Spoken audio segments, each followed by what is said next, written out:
திருத்தந்தை பிரான்சிஸ் அவர்கள் கூறுகின்றார்கள், இந்த உலகத்தில் கடவுளுடைய படைப்பு நமக்கு கற்றுத்தருகின்ற ஒரு நல்ல பாடம் பிறருக்கு நன்மைகள் செய்து வாழ்வது.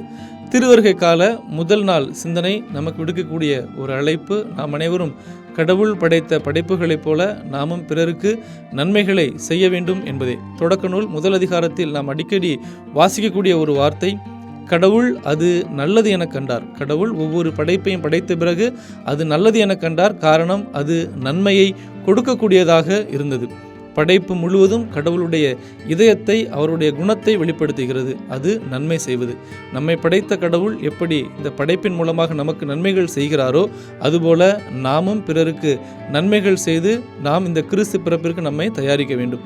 இந்த உலகம் முழுவதும் நன்மைத்தனத்திலிருந்து விலகி பாவங்களில் விழுகின்ற பொழுது மீண்டும் அந்த நன்மைத்தனத்தை நமக்கு கொடுப்பதற்காக கிறிஸ்து மனிதராக பிறந்தார்.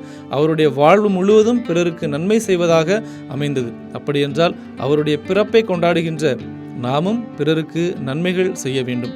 கிறிஸ்து பிறப்பிற்கு நம்மை தயாரிக்க சிறந்த ஒரு வழி பிறருக்கு நன்மைகளை செய்வது.